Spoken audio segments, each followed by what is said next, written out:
ये काम हमारा नहीं है, ये वासा का काम है। और चलिए इस बार तो हम फैसिलिटेट कर रहे हैं वासा को, लेकिन हम हमेशा के लिए नहीं कर सकते। जैसे कि हमारी एक सीवरेज जीपीओ चौक से मुफ्ती महमूद आई हॉस्पिटल तक सही इस तरीके से चल रही है और उसमें कोई ब्लॉकेज इस तरह का कोई मसला नहीं आ रहा। काफ़ी सीवरेज लाइन्स हैं जो बिल्कुल नॉर्मल तरीके से चल रही हैं, सिवाय एक दो के, जिसमें से सबसे क्रिटिकल जो है ये नॉर्थ सर्कुलर रोड वाली सीवरेज है, नंबर एक ये है। दूसरी जो है जी वो है तारिकाबाद वाली सीवरेज लाइन। तो सबसे पहले तो ये कि जैसे आपने कहा कि इसमें पहले नकाइस थे, बिल्कुल इसमें गलत बयानी नहीं करना चाहूँगा। उस वक्त कुछ वर्कमैनशिप की वीकनेस थी या फिर सुपरविजन की वीकनेस थी, तो कुछ इश्यूज थे उस वक्त। मेन वजह मैं कई बार पहले भी वीडियोज़ में कह चुका हूँ कि इसकी रेगुलर सफाई नहीं हो रही थी उस वक्त। और रेगुलर सफाई के लिए सबसे पहले वासा को मैन होल चाहिए होते हैं। मैन होल यहाँ पे थोड़े डिस्टेंस से ज़्यादा रखा गया था, और जो रखा भी गया था तो वो अक्सर मजीद कभी CNW ने कभी किसी और ने रोड बनाया तो वो नीचे छुप गए। बिस्मिल्लाहिर्रहमानिर्रहीम। नाज़रीन, आपका मेज़बान मोहम्मद रिजवान आपकी खिदमत में हाजिर है। नाज़रीन, इस वक्त हम मौजूद हैं पब्लिक हेल्थ डिपार्टमेंट में और साथ मौजूद हैं एक्शन ज़ीशान साहब। शान साहब, पहले तो खुशामदीद। शुक्रिया जी सर, ये बताइएगा, ये सीवरेज एक दरीना ख्वाब था DA खान का, जो नकाइस रह गए उसमें, कमी कुताहियाँ रह गई उसमें, अब आप उसको ठीक कर रहे हैं। और कब तक रहेगा? क्यों बार बार रोड तोड़े जा रहे हैं? और इसका मसला क्या था? पहले खराब था, उसमें नकाइस रह गए, तो अब उसको ठीक कैसे किया जा रहा है? रिजवान भाई, ओवरऑल सीवरेज डी खान में हमारी कई लोकेशंस पे चल रही है, ऑपरेशनल है।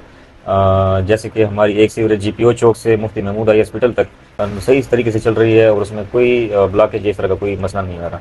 इसी तरह हमारी एक MSP की एक सीवरेज लाइन है जो कि ब्राह्मण रोड, दिनपुर रोड और सिंडिकेट मोड़ से होते हुए मदीना कॉलोनी से गुजरते हुए रिवर इंडस तक जाती है। उसमें भी अभी तक कोई ब्लॉकेज नहीं हुई और वो भी ठीक ठाक चल रही जी। इसी तरह हमारी एक डियाल रोड पे है तो या फाजल की तरफ से वो फिर रिवर इंडस की तरफ जाती है, वो भी नॉर्मल चल रही है, बिल्कुल उसमें भी कोई इशू नहीं है।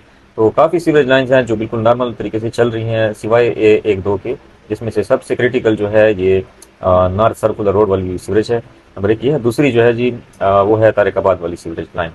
तो फर्स्ट फोकस हमारा नॉर्थ सर्कुलर रोड पे इसलिए है कि यहाँ पे ये मेन सिटी है, और ये जब ब्लॉक होती है तो फिर पानी ईदगाह में, इस्लामिया कॉलोनी में, और इवन ग्रिड रोड पे भी, और किला रोड पे, फोर्ट रोड पे, और नॉर्थ सर्कुलर रोड का जो अशाना शॉपिंग सेंटर की तरफ जो पोर्शन है वहाँ पे पानी जमा हो जाता है। तो सबसे पहले तो ये कि जैसे आपने कहा कि इसमें पहले नकाइस थे, बिल्कुल इसमें गलत बयानी नहीं करना चाहूँगा। उस वक्त कुछ वर्कमैनशिप की वीकनेस थी या फिर सुपरविजन की वीकनेस थी, तो कुछ इश्यूज थे उस वक्त। लेकिन शुरू में जब ये सीवरेज लाइन इंस्टॉल हुई थी तो ये 2-3 साल तक ये नॉर्मल चलती रही है, इसमें पानी की ब्लॉकेज का इशू नहीं हुआ।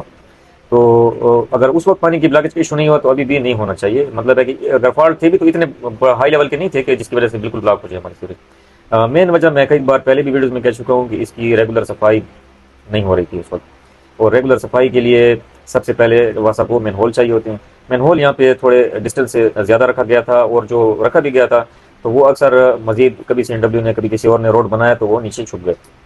तो अभी हमने फर्स्ट स्टेप मैं पहले भी बता चुका हूँ कि हमने जहाँ पे मेन ब्लॉकेज है वहाँ पे मेन होल्स बना लिए, बहुत सारे मेन होल्स बना लिए, खासकर सर्कुलर रोड, ये जो इमामिया गेट से लेकर कलमा चौक तक ये हमने सारे मेन होल बना लिए हैं। और इनकी सफाई भी तकरीबन ये शाहीन केमिस्ट से थोड़ा आगे तक हो चुकी है, कंप्लीट हो चुकी है।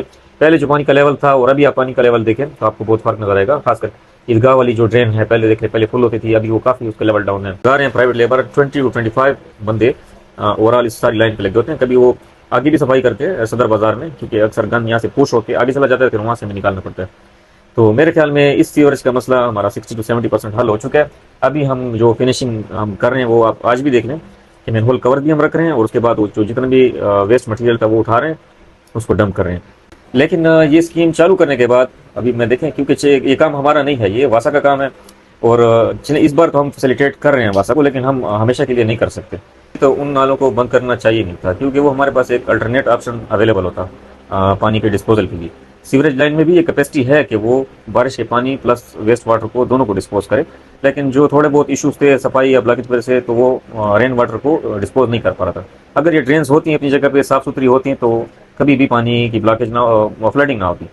तो ये एक ऑप्शन है, लेकिन इसका भी अगर आप वो देखें अभी जो इसका स्टेटस है ड्रेन्स का, तो उस तरह मतलब एक अच्छी कंडीशन में नहीं है कि हम इसको फंक्शनल करें। अगर इसको फंक्शनल करेंगे तो इस पर फिर ठीक ठाक खर्चा होगा, लेकिन जहाँ पे ड्रेन्स अभी फंक्शनल कंडीशन में है, हम कोशिश करें कि उनकी सफाई और प्लस उनको हम मुनासिब जगह पे अपनी पुरानी सीवर के साथ कनेक्ट करेंगे।